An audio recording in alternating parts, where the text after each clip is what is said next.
Hey there, English learners. Welcome back to the English with Emily podcast, a great way to learn English through a podcast. Yes, this is where we talk, laugh, think, and help you grow your English and your mindset. I'm Emily, and I'm really glad you're here with us today. And I'm Aaron. Thanks for pressing play. Right. Whether you're walking, studying, or just kind of lying on the couch, it means a lot that we get to spend this time with you. Totally. But first, how are you doing today, Emily? Honestly, I'm okay. It's been a slow morning, but in a good way. Just me, a quiet room, and a warm cup of coffee. Felt kind of peaceful. What about you? Same feeling, actually. I took it slow today, did some journaling, watched the sun come up, and I had this little moment. Not a big one, just a thought that kind of stuck with me. I'll share it soon. But first, to everyone listening, if this podcast has ever made you smile, think, or feel understood, please hit that subscribe button or like or share it with someone. Yeah, and look, we know every podcast says that, but it's not about numbers. It's about helping people who need this because someone else out there might be stuck. And your little share, it could be the reason they hear the right words at the right time. Exactly. And hey, if this is your first time listening, welcome. We've also made a free PDF guide for this episode. It's got some thinking prompts, a bunch of useful vocabulary, and a few quizzes to help you practice. It's just our way of saying, hey, we're here to help you grow. And later in the episode, we'll hear from Crystal in her vocabulary breakdown section. She'll go over some useful words and phrases from today's topic with clear meanings and examples you can actually use. So, if you want to build your vocabulary and sound more natural in English, stick around for that. It's always a favorite with our listeners. All right, let's get into it. But I want to start this episode a little differently today. Ooh, go ahead. Okay, picture this. You're sitting in a room, no phone, no noise, just quiet. And suddenly, a question floats up. Is this the life I want to keep living? Not loud, not dramatic, just soft, like a whisper in the back of your mind. Wow, I actually had that same kind of moment this morning. Isn't it strange? You're in the middle of a normal day, and then boom, you just stop and you feel it. Something inside says, this isn't it. Something has to shift. And that's exactly where we're going today. Not into change your life in 7 days kind of stuff, but into the quiet work, the deep, slow kind of change. Because honestly, that's the kind of change that lasts. Today's episode is about how to change your life, but in a quiet, simple way. So, without further delay, let's get into it. All right, so before we even talk about how to change your life, we need to ask something a lot of people skip. Why do we stay stuck in the first place? Yeah, and not just for a few days or weeks. Sometimes it's years. You look up and think, wait, how did I end up here? Totally. I remember this one year, I think it was around 2020, when I felt like I was just existing, you know? Same routine, wake up, check my phone, go to work, come back, binge watch shows, sleep, repeat. Ugh, yes, like you're on autopilot.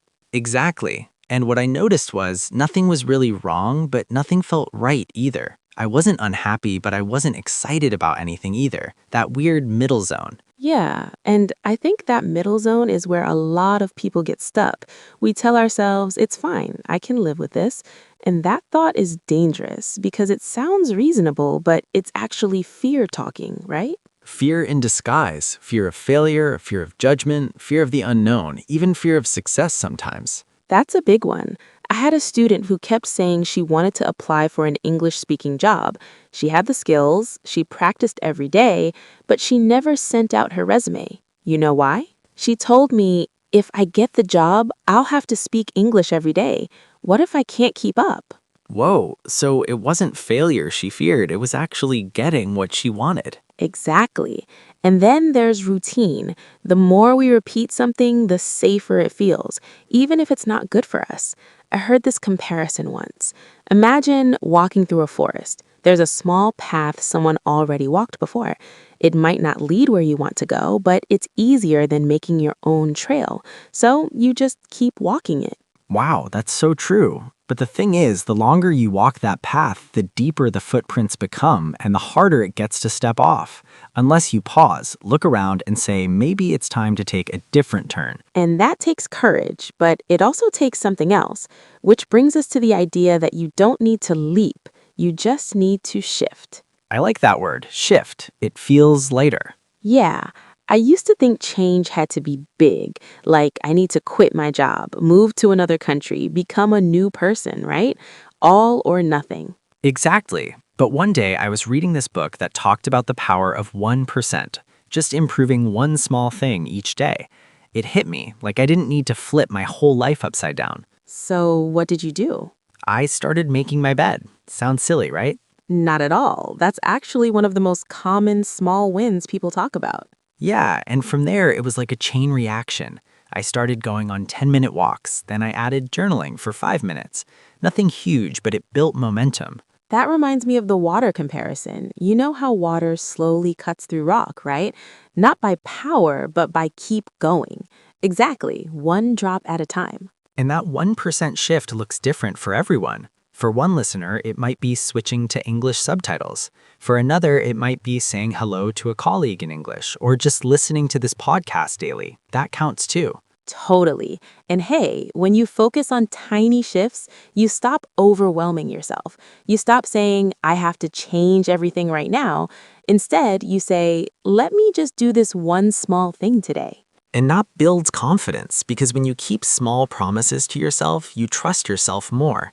And the more you trust yourself, the more you grow. Simple. So, now let's talk about something powerful that most people overlook, your brain's filter, also known as the reticular activating system, RAS for short. It sounds scientific, but here's what it means. Your brain notices what you train it to notice.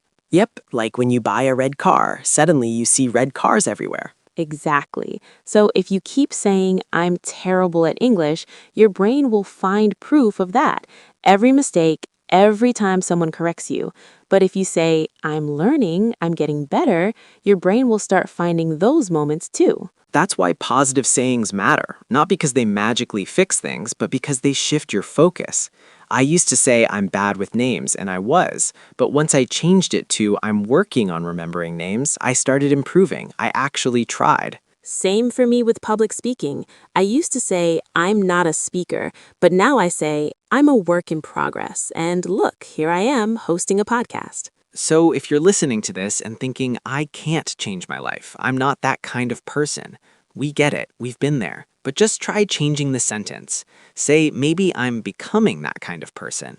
See how that feels, because your mind is listening always, so give it something good to listen to. You know what this reminds me of? A conversation I had with one of my students a while back. Oh yeah, what happened? Well, she was super smart, great at grammar, loved vocabulary, but she never spoke in class, not even once. That's pretty common. Honestly, a lot of learners stay quiet, not because they don't know, but because they're scared to get it wrong. Exactly. One day, I pulled her aside and asked, Hey, why don't you try speaking up more? And she goes, I'm waiting until I can say it perfectly. Oof, that hits home. We all do that sometimes, don't we? Wait for the perfect moment, the perfect words, the perfect plan.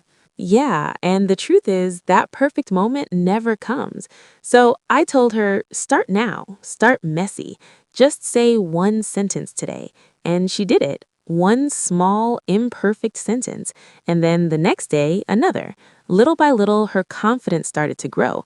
Not because she waited for confidence, but because she earned it. One tiny step at a time. Yep, so if you're listening to this and thinking I'll start once I'm ready, maybe today is the moment, ready or not. Because real progress doesn't come from waiting, it comes from trying, failing, laughing at yourself, and trying again. Start ugly, stay consistent. That's the magic. All right, so let's say you've started. You're doing the work, but something still feels stuck.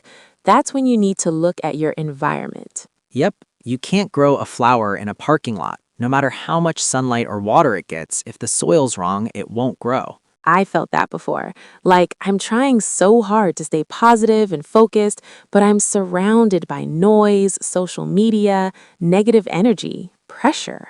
Totally. A few years ago, I took a 1-week break from Instagram and YouTube, and it was wild. I felt lighter, calmer, like my brain had room to breathe. Same here. I turned off all my notifications for a month, except calls and texts.